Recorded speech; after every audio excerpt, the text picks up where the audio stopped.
Bonjour Olivier, et Bonjour, merci d'avoir accepté mon invitation. merci de l'invitation. Vous êtes président du Collège national des généralistes enseignants. Pour commencer, est-ce que vous pouvez nous en dire un peu plus sur votre parcours et ce qui vous a amené vers cette responsabilité de président du collège, du CNGE? Oui, moi je suis médecin généraliste donc en exercice en maison de santé pluriprofessionnelle universitaire à Poissy. Je suis professeur à l'université de Versailles-Saint-Quentin-en-Yvelines et effectivement impliqué au niveau du Collège national des généralistes enseignants depuis un moment maintenant. Et donc j'ai été membre du bureau national et puis après président du conseil scientifique du CNGE, puis j'en ai pris la présidence en 2020. Voilà, donc ça fait 6 ans maintenant et je suis très heureux de cette fonction. Super, merci pour cette introduction. Je pense que parmi les personnes qui vont regarder ce podcast, il y en a qui connaissent pas le CNGE. Donc peut-être commencer par nous éclairer davantage sur le rôle du CNGE et surtout son positionnement face au sujet d'innovation en médecine générale. Oui. Donc le CNGE, c'est le Collège national des généralistes enseignants et c'est la principale société scientifique de médecine générale en France. Il a été créé en 1983 et il représente 34 collèges régionaux liés aux facultés de médecine françaises. Et il a œuvré pour la mise en place de la filière universitaire de médecine générale. Lui, cette filière universitaire, c'est une grande centaine d'enseignants titulaires, professeurs ou maîtres de conférences, à peu près 300 enseignants associés, à peu près autant pour des chefs de clinique et assistants universitaires, et c'est surtout 14 000 maîtres de stage des universités qui sont répartis sur l'ensemble du territoire français et qui accueillent des étudiants en médecine, des externes ou des internes dans le cadre de leur formation. Sur le plan international, le CNGE est aussi assez impliqué au niveau européen et international dans le cadre notamment de l'enseignement, de la pédagogie et de la recherche. Et donc il travaille à l'innovation, à la fois dans le volet recherche. On va peut-être citer P4DP, qui est le principal entrepôt de données de santé en ambulatoire en France et qui est issu d'un partenariat entre plusieurs partenaires dans le cadre d'un consortium, notamment le Health Data Hub, donc le CNGE évidemment, des universités, une entreprise qui s'appelle Lomix, qui vise à constituer un entrepôt pour mieux comprendre et mieux soigner, on espère, les patients demain. Il y a un réseau aussi de recherche clinique avec le réseau MUST qui est labellisé par FCRIN. Et puis il y a tout un volet aussi d'innovation en pédagogie, avec notamment une grande réforme là, qui arrive dans le cadre des études médicales en médecine générale avec la mise en place d'une 4e année de DES, donc de diplôme d'études spécialisées. Et dans le cadre de cette 4e année, on a tout un volet d'enseignement qui va être mis en œuvre et notamment tout un volet autour de la question du numérique en santé et donc sur lequel on réfléchit aussi beaucoup en ce moment. Très bien, très bien, très bien. Ben, merci pour ces précisions. J'apprends aussi pas mal de choses sur le CNGE. Je pense qu'on peut rentrer dans le sujet de cette session qui est liée à générative en santé. Et le premier point, si on revient un peu sur les dernières années, en fait, il y a cette vague d'IA générative qui est arrivée avec une dynamique quand même assez particulière, notamment cette adoption massive par le grand public avant même les institutions et avec des réactions assez variées entre enthousiasme, prudence, mais aussi parfois course vers l'adoption de ces technologies. Donc, comment vous avez perçu cette vague et comment elle a été perçue dans l'écosystème de médecine générale globalement? Elle a été perçue avec à la fois enthousiasme, mais aussi crainte, inquiétude, réticence et vertige devant les perspectives immenses que ça ouvre. Donc c'est des sentiments qui sont très mêlés, contrastés, et voilà, qu'il faut savoir détricoter pour essayer d'en tirer le meilleur, parce qu'il y a des choses, je pense, vraiment extraordinaires à mettre en œuvre avec l'intelligence artificielle, et en même temps, il ne faut pas être naïf aussi des dérives dont elle peut être pourvoyeuse et qu'il faut identifier pour essayer de limiter. Mhm, mhm. Peut-être un aspect, moi, qui m'intéresse personnellement, et je veux bien votre avis là-dessus. Partant d'une expérience personnelle, la semaine dernière, j'étais chez mon médecin traitant et on a pris 5 minutes pour discuter ce que l'IA générative a dit par rapport à mon sujet de consultation. Donc, c'était très intéressant comme discussion. Et du coup, ce qu'on observe aujourd'hui, c'est que il y a des patients qui vont utiliser ces outils, notamment les outils conversationnels, pour formuler des hypothèses ou pour préparer leurs questions ou pour avoir des conseils, par exemple. De la même manière, il y a des médecins qui vont pouvoir utiliser ces outils comme support pour rechercher des informations. Donc, selon vous, est-ce que ces outils d'IA générative commencent déjà à impacter cette relation médecin-patient et comment vous voyez cette relation évoluer avec l'accélération de ces outils? Ouais, elle commence, c'est sûr, et il y a une accélération impressionnante depuis un an et demi peut-être. Euh, et effectivement, elle impacte à la fois côté patient, avec, vous avez raison, des patients qui vont aujourd'hui consulter ChatGPT ou d'autres moteurs de recherche pour avoir peut-être plus d'éléments sur ce qui les concerne et arriver mieux préparés quand ils vont voir leur médecin. Et puis les médecins aussi qui commencent à l'utiliser et qui s'interrogent beaucoup sur la manière dont ils peuvent l'utiliser de manière pertinente. Euh, Quelque part, il y a quand même un petit peu un précédent avec l'arrivée d'Internet, qui a aussi bouleversé la question de l'accès à la connaissance et des patients qui avaient pu aller consulter Google, docteur Google, avant d'aller voir leur médecin à eux. Et donc c'est pas à 100% nouveau dans ce que ça se met en place comme modalité relationnelle un peu bouleversée dans le niveau de connaissance que chacun peut avoir. Par contre, c'est vrai que par rapport à Google ou Internet, la granularité est beaucoup plus fine, le niveau de précision qui peut être obtenu et l'interaction est beaucoup plus fluide entre les outils d'IA et les patients.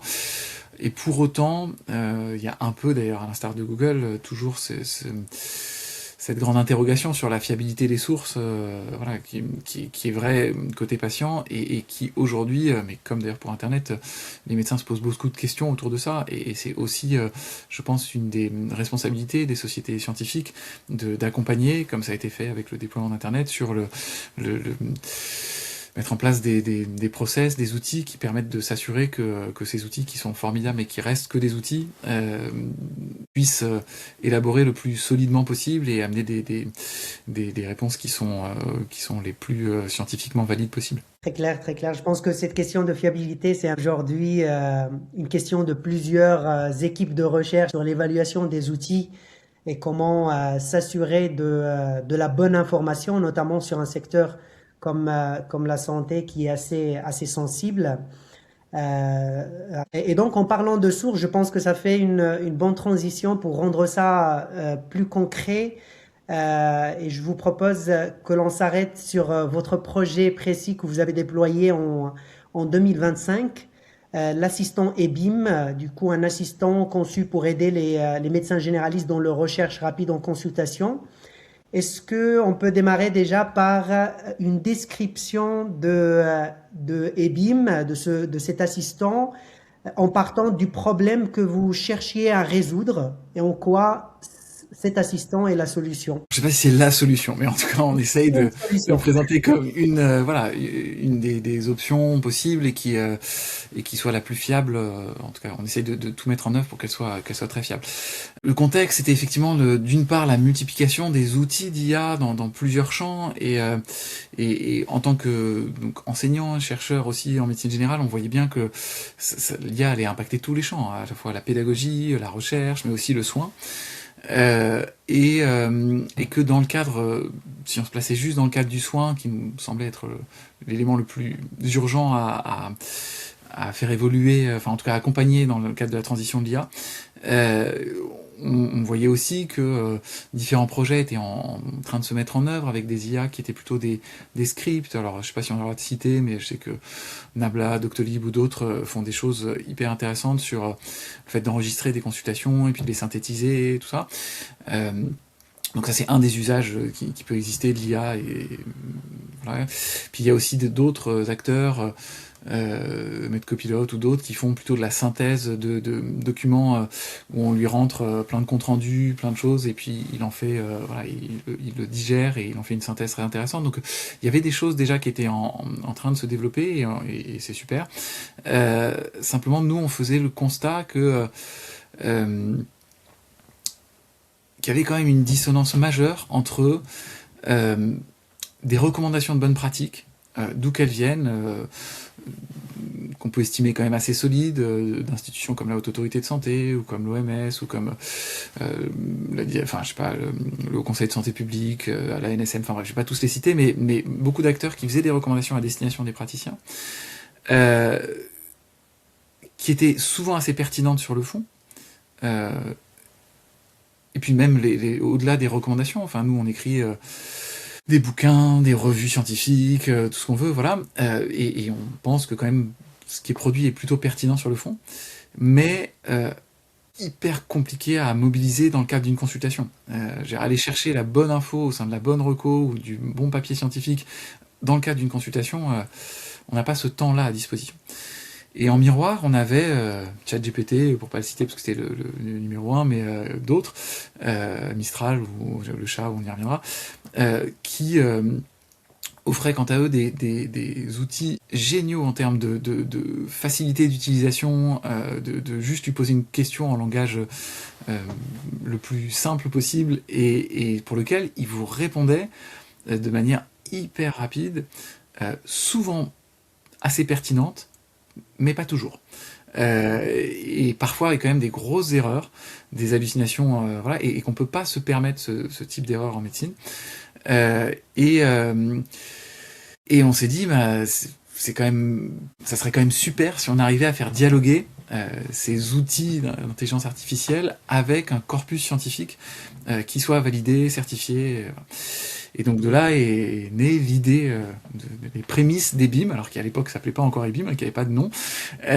Et donc on s'est réunis, on a monté un conseil scientifique, on a commencé à réfléchir, se dire vraiment mais qu'est-ce que, voilà, ça serait quoi dans un monde idéal, une intelligence artificielle qui répondrait à ces besoins-là de réponse rapide en consultation.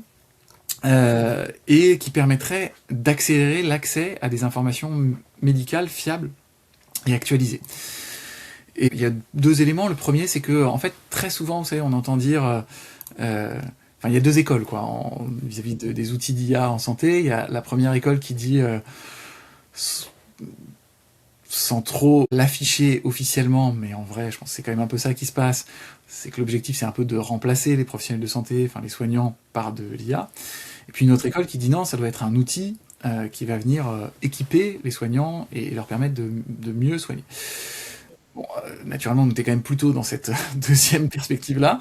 Et on s'est dit, mais si on veut vraiment que ce soit ça, il faut qu'on construise l'IA telle qu'on la souhaite, enfin qu'on construise l'outil tel qu'on le souhaite, et pas que on soit finalement, parce qu'on a beaucoup de sollicitations d'autres acteurs pour être consultant entre guillemets médical, pour donner notre avis, mais dans finalement quelque chose qui se dessine pas du tout comme on l'a initialement forcément pensé. Et donc là, on a voulu vraiment penser l'outil le plus tel qu'on le rêverait, voilà, pour assister les médecins en consultation. Et pour ça, il y avait beaucoup il y avait des valeurs qui étaient à définir et une approche, donc qui était un élément important qui a été défini, c'était de se dire que notre corpus scientifique, il devait être limité et validé. On voulait vraiment une sélection rigoureuse des sources pour garantir des réponses fiables, actualisées très régulièrement et adaptées à la pratique quotidienne des médecins généralistes ou des soignants de premier recours. Et on voulait que l'outil puisse s'améliorer de manière continue.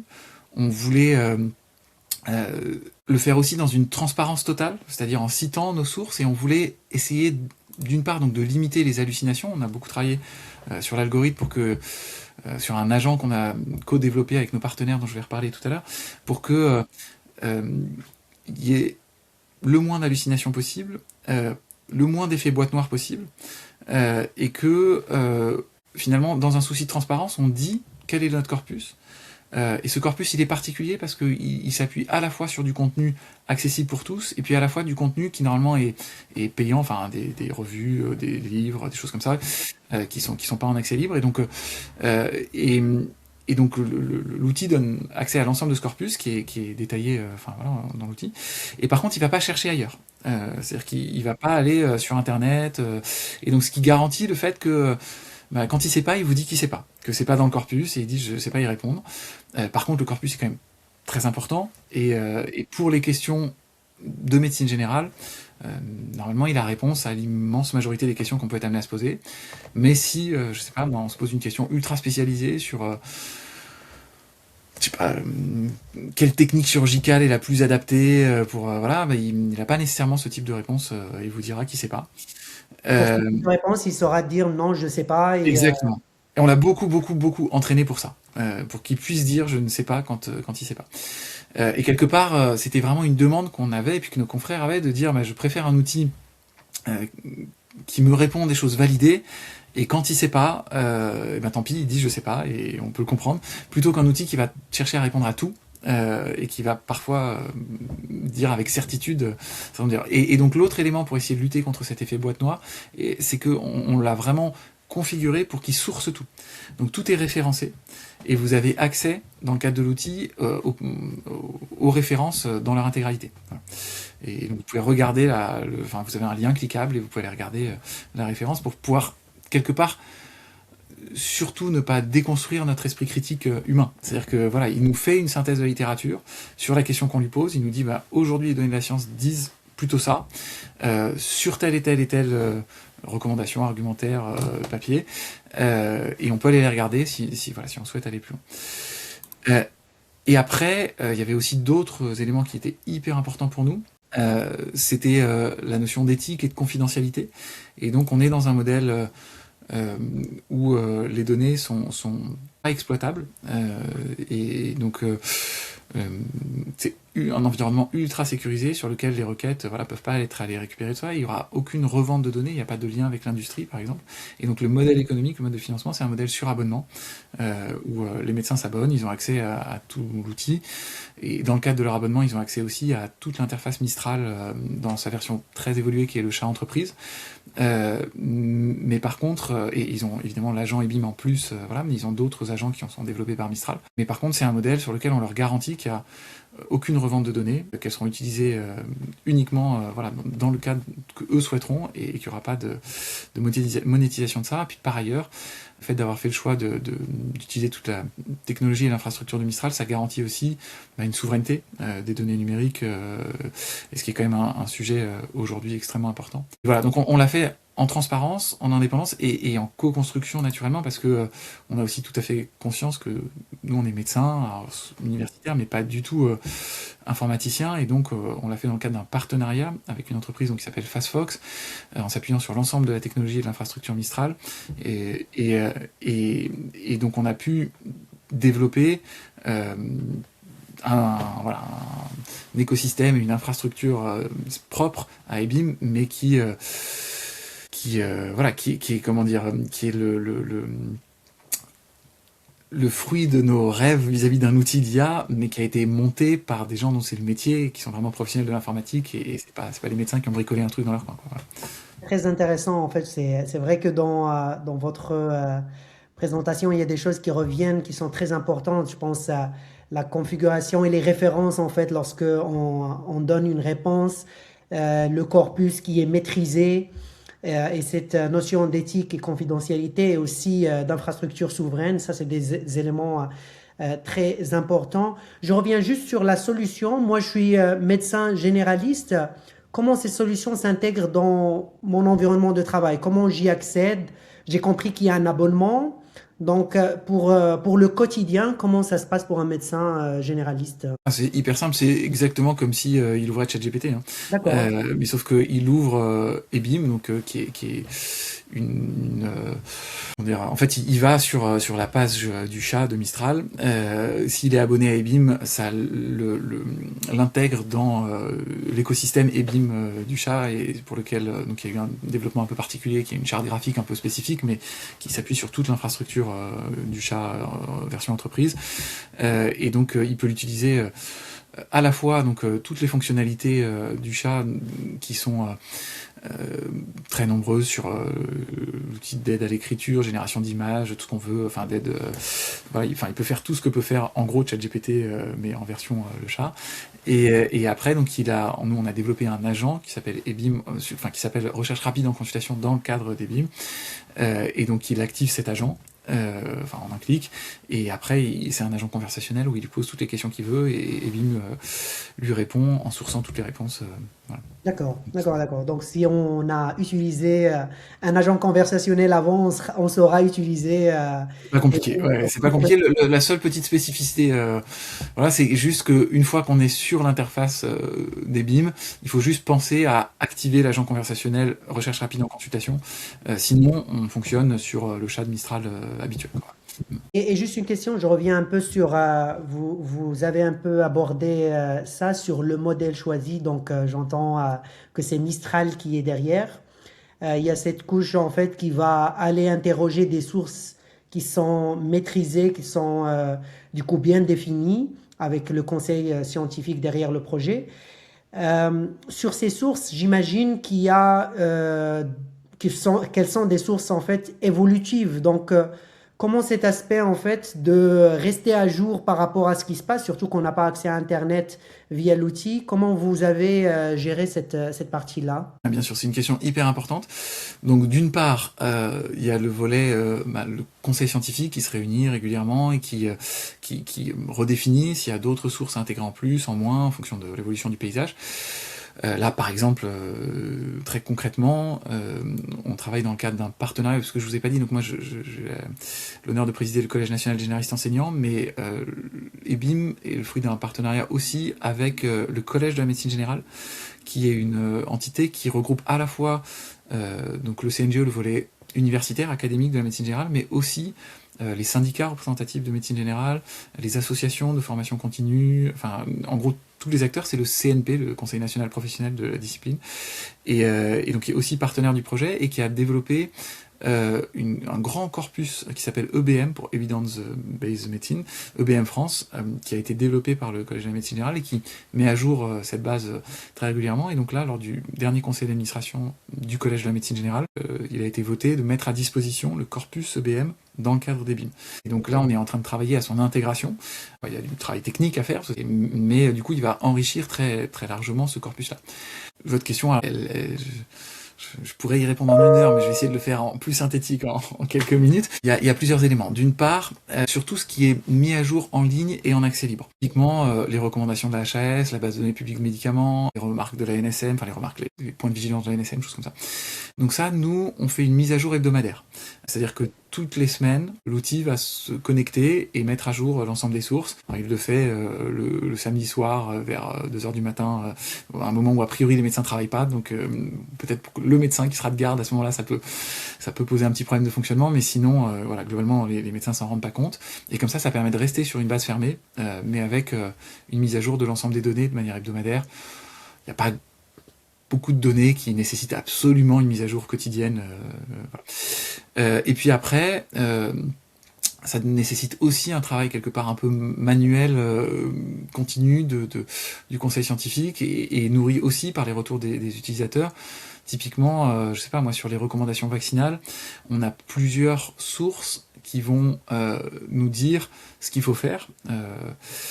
Et parfois elles peuvent être contradictoires. Et souvent parce que une source, par exemple, nous on a un ouvrage qui est un livre qui est très très bien fait sur plein de sujets, mais qui sur les recommandations vaccinales date maintenant depuis qui doit avoir 1 an et demi.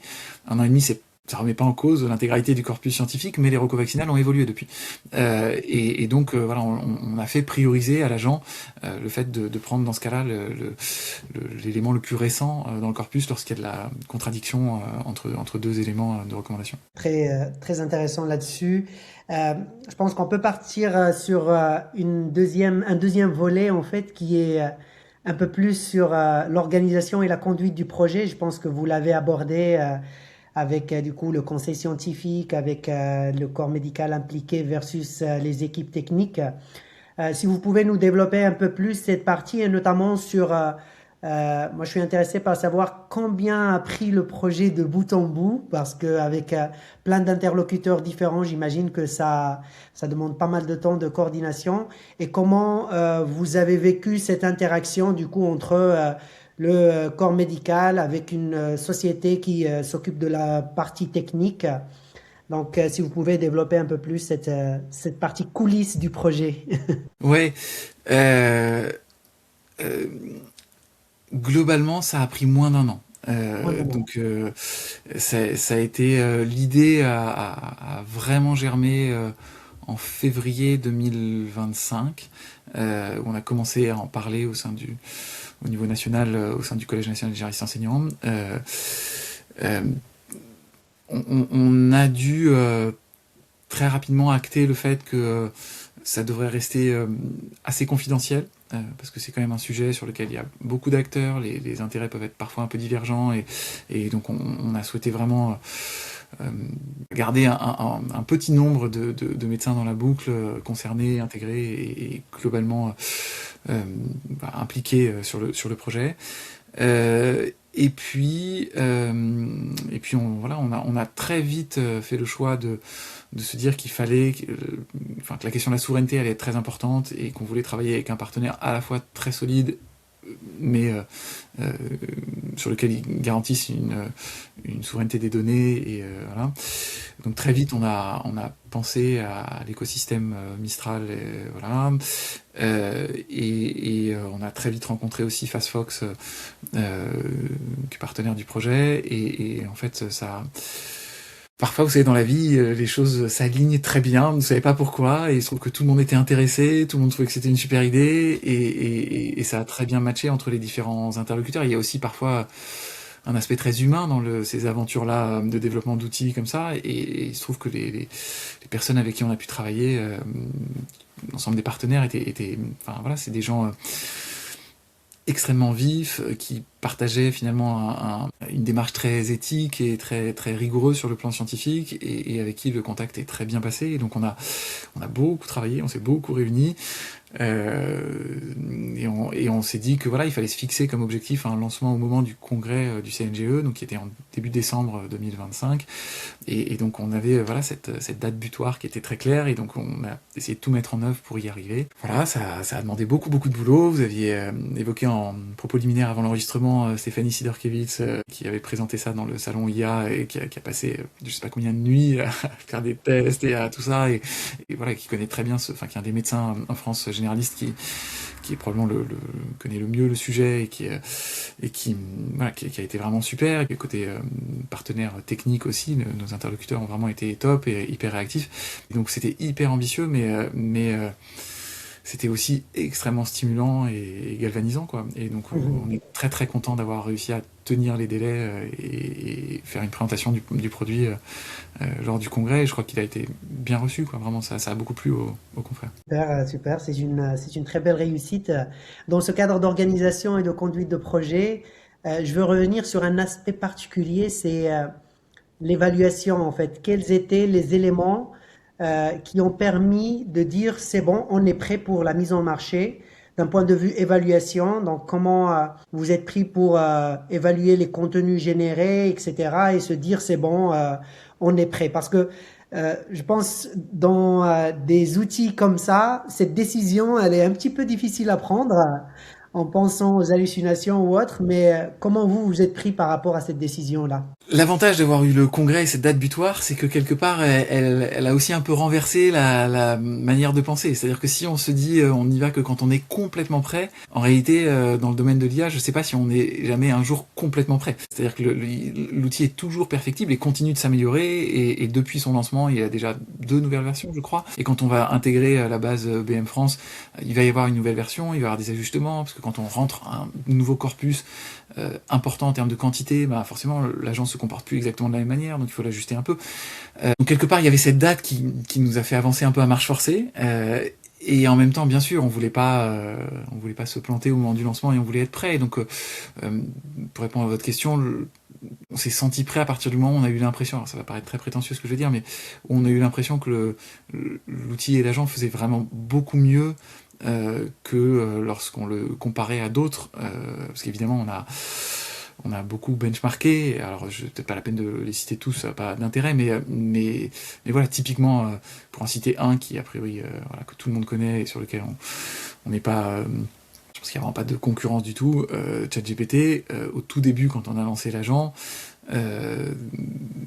notre élément de référence, de comparaison, ça a été un peu ça, ChatGPT, et puis très très vite, on a vu qu'on faisait beaucoup mieux.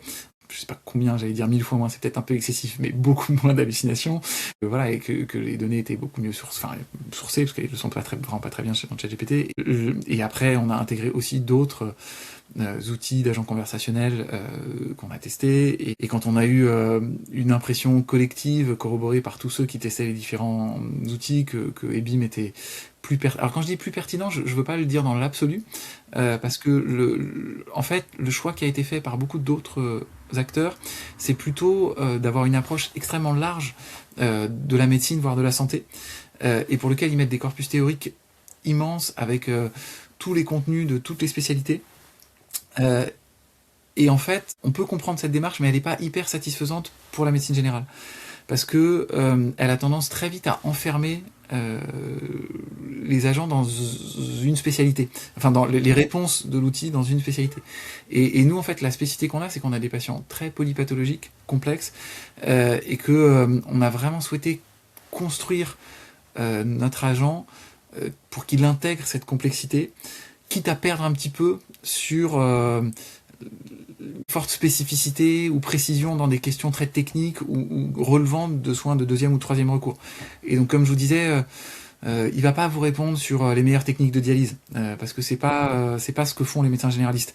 Et quelque part, si on lui inculque tout, les techniques chirurgicales, les techniques de dialyse, tout ce que vous voulez, et ben quand on va lui poser une question de médecine générale, il risque de s'égarer un peu dans des choses trop poussées, techniques, qui correspondent pas. Donc nous, on a fait le choix de dire que Ebim, c'est vraiment pour les soins primaires, pour la médecine générale, ou c'est pour les soignants. Ça n'a pas été pensé pour les patients. Il répond pas bien quand on lui parle en langage complètement béotien, tout ça.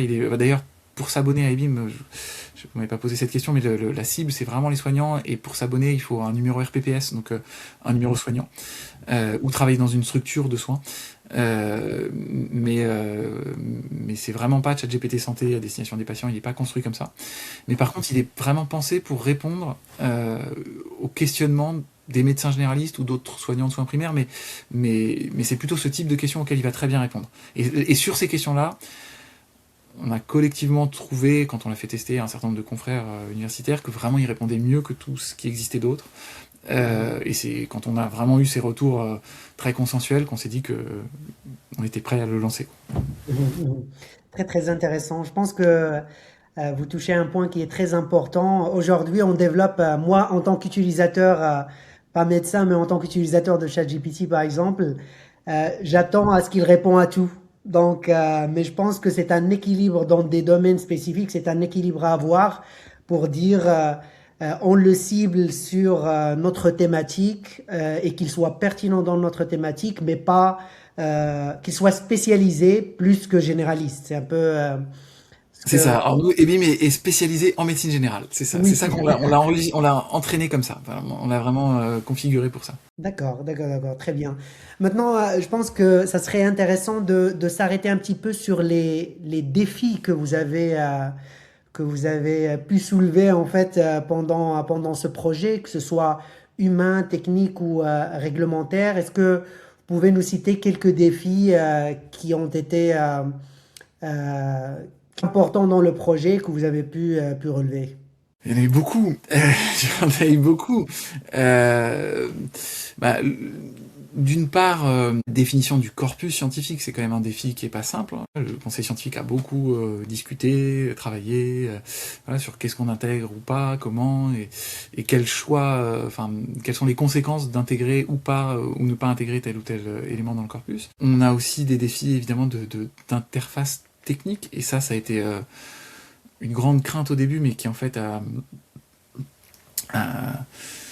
aussi de révéler tout le potentiel lorsque on arrive à travailler ensemble entre ingénieurs et soignants, et qu'on arrive à se comprendre. Et en fait, on a des langages qui sont pas tout à fait les mêmes, mais ça a vraiment été super de travailler avec FastFox parce que ils ont vraiment une expertise dans la traduction du langage scientifique, médical, en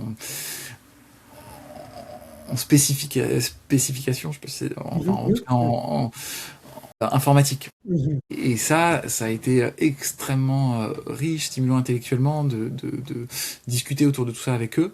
Et puis par ailleurs, comme je vous disais, nous, on a la chance parmi les généralistes universitaires d'avoir un certain nombre de médecins qui s'intéressent beaucoup et qui font leurs recherches dans le domaine de l'IA et qui du coup, alors évidemment, sont pas ingénieurs, mais sont pas complètement béotiens non plus sur le sujet. Donc quelque part, pour réussir à se parler, on a eu la chance d'avoir des ingénieurs qui parlaient un peu la médecine et la science en termes de sciences santé, quoi, et puis des médecins qui parlaient un petit peu le langage informatique, et donc ça a permis une rencontre beaucoup plus facile, quoi, voilà. Et ça a été un grand défi, mais ça a été, je crois, vraiment un joli succès, quoi.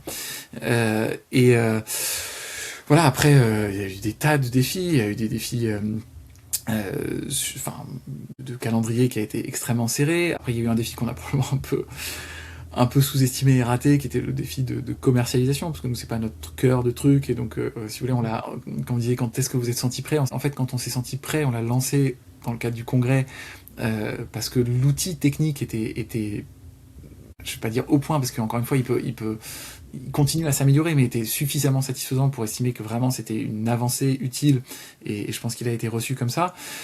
Par contre, on a complètement zappé tout le volet commercial, et donc au moment où on l'a lancé, on a juste bricolé une possibilité d'abonnement sur le site d'une revue, voilà, pour accéder à l'agent. Enfin bref, c'était voilà. Donc là, et quelque part, ça génère un peu de frustration, parce qu'on a beaucoup de médecins qui souhaitent utiliser l'outil et qui nous disent mais comment on fait. Et bon, quand on leur explique le chemin pour pouvoir s'abonner, il faut passer par une revue médicale et prendre un abonnement spécifique qui intègre l'agent, machin. Enfin bref. Et donc voilà. Donc là, on met tout ça, ça se corrige. Hein, ça va être lancé courant mars, voilà. Mais et puis voilà. Puis on n'a pas de commerciaux, on n'a pas de choses comme ça, donc vis-à-vis d'autres acteurs qui sont plutôt configurés en termes d'entreprise, avec un grand pouvoir de communication, de tout ça, nous on a vraiment tout mis sur, voilà, sur l'outil, et bon, il faut qu'on réalise qu'il faut aussi le faire connaître, il faut aussi, donc je vous remercie de cet échange autour de ça,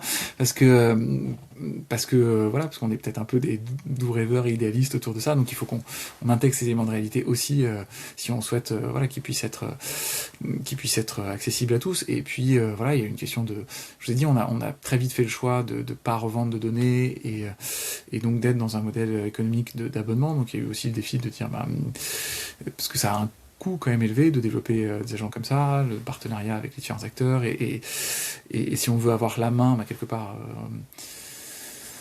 voilà, il faut assumer que ça a des coûts, et donc comment on répercute ça pour qu'il y ait un équilibre économique qui se trouve. Alors je sais pas de faire fortune du tout avec Ebim, mais c'est juste qu'il y a un modèle économique qui trouve son équilibre, et dans l'idéal, s'il est un peu bénéficiaire, qui permette le développement de nouveaux agents aussi. Et on a plein d'idées. Voilà, alors après, voilà, il faudra voir si on arrive à les mettre en œuvre, et si le modèle économique se trouve ou pas. Mais si on y arrive, on a plein d'idées d'autres développements à venir, quoi. C'est super. Et du coup, en parlant de commercialisation, aujourd'hui, en fait, d'un point de vue adoption, est-ce que vous avez des premiers chiffres ou des retours qualitatifs, en fait, concernant les médecins qu'ils ont Ouais. utilisés? Ouais, on est super content, parce que c'est au-delà des espérances. On a eu quasiment le jour du lancement, lors du congrès, plus de 300 médecins qui se sont abonnés malgré une comment dire, une interface pour s'abonner qui est pas hyper fluide, je sais plus exactement combien, mais enfin ça monte très très assez vite, quoi, enfin plus que ce qu'on l'anticipait, et on a à la fois des retours qualitatifs sur l'outil qui sont vraiment très satisfaisants, et on est hyper content de ça. Alors il faut pas que ça nous amène à nous reposer sur nos lauriers, il faut qu'on continue à développer et tout, mais les utilisateurs sont plutôt contents, quoi. On a plutôt des retours vraiment très, très satisfaits. Et par contre, on a effectivement des demandes très nombreuses d'autres modalités d'abonnement. Pour l'instant, en fait, nous, l'abonnement est proposé à la licence individuelle, parce que c'est aussi notre modèle économique avec les autres partenaires. Et en fait, on a typiquement les structures, les maisons de santé, les centres de santé, qui nous disent mais nous on voudrait un abonnement pour la structure, et quelque part que ça soit un argument qui nous aide à recruter les médecins ou les soignants à venir travailler dans cette MSP ou tout ça, en disant bah si vous travaillez dans cette maison de santé ou ce centre de santé, venez, en plus on vous offre l'outil BIM et d'autres outils, vous êtes équipé de tel logiciel métier, vous avez cet outil IA à disposition, vous avez tout ça. Et donc voilà, donc là on est en train de valider un partenariat structure pour lequel voilà, on mettrait un tarif à destination de la maison de santé, du centre de santé ou de la CPTS ou d'une collectivité, voilà, et qui du coup mettrait à disposition des soignants l'outil. Voilà, donc tout ça c'est des trucs qu'on avait probablement pas, dans tout ce qu'il était urgent de faire, voilà, on a plutôt priorisé le volet scientifique, technique, tout ça, et maintenant il faut aussi que on intègre la réalité économique qui existe. Voilà, donc ça, on est en train de le faire. Clairement. Et je pense que ça commence avec tout ce que vous avez évoqué, ça commence à se dessiner bien comme il faut. Là, vu que le temps passe, je prends encore deux petites questions. L'avant-dernière, c'est pour des structures ou des organismes qui se lancent dans des projets similaires. Est-ce que vous aurez deux ou trois conseils à leur donner? Euh, ouais. Euh,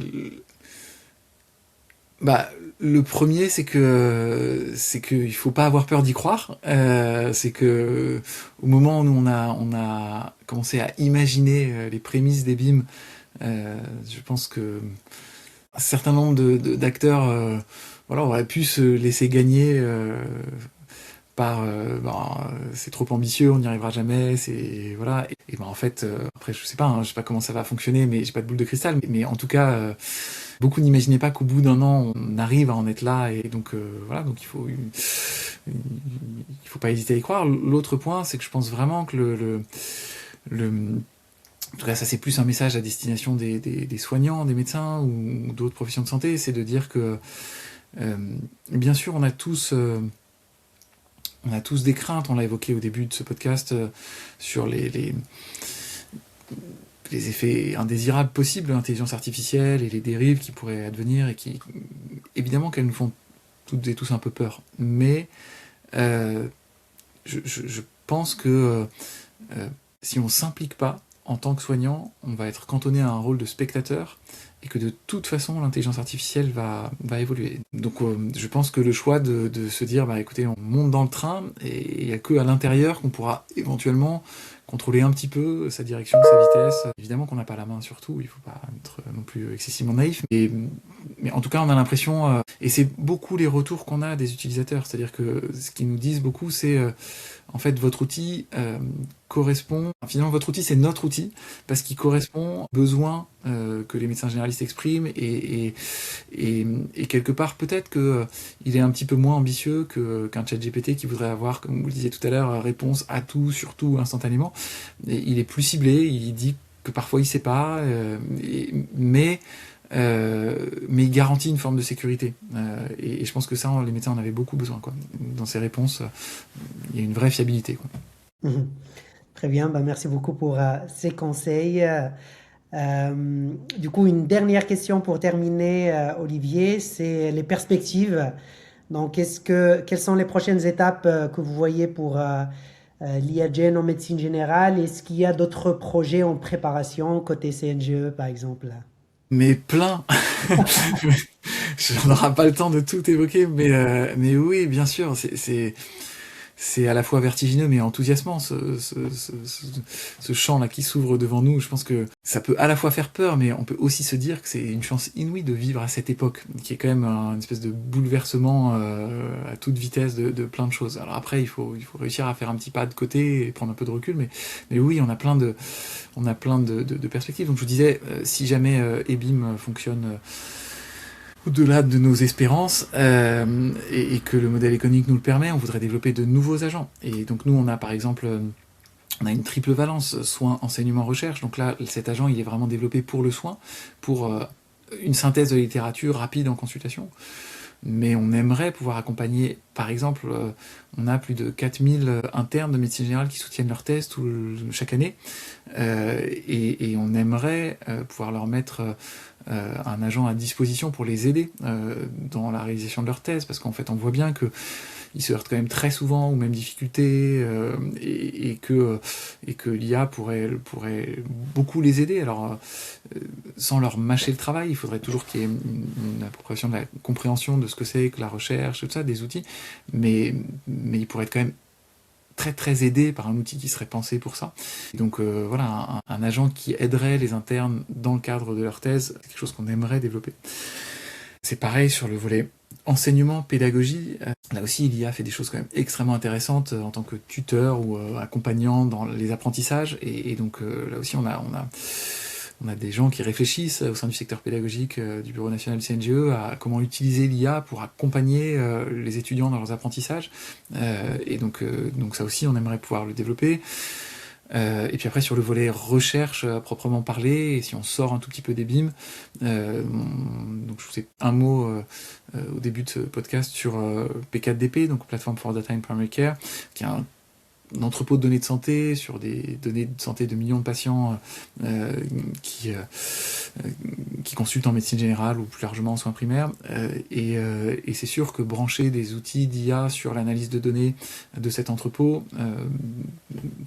permettrait de gagner du temps et peut-être de faire émerger certaines problématiques de recherche voilà, auxquelles on ne penserait pas forcément spontanément. Donc oui, on a aussi l'ambition de développer de l'IA dans le cadre vraiment de projets de recherche et d'entrepôts de données, mais voilà, mais il faut que tout ça rentre dans les 24 heures que compose une journée, et c'est pas toujours évident. Clairement. Bah, hâte de voir tout ça prendre forme et se traduire dans la réalité. Je pense que ce sont des projets très très intéressants pour l'écosystème. Donc là, on arrive à la fin de ce podcast. Du coup, merci beaucoup Olivier pour cet échange très concret et pour ce retour d'expérience qui sera sûrement très précieux pour les autres acteurs de l'écosystème. Merci beaucoup à vous, c'était super sympa de faire ça, et bonne continuation.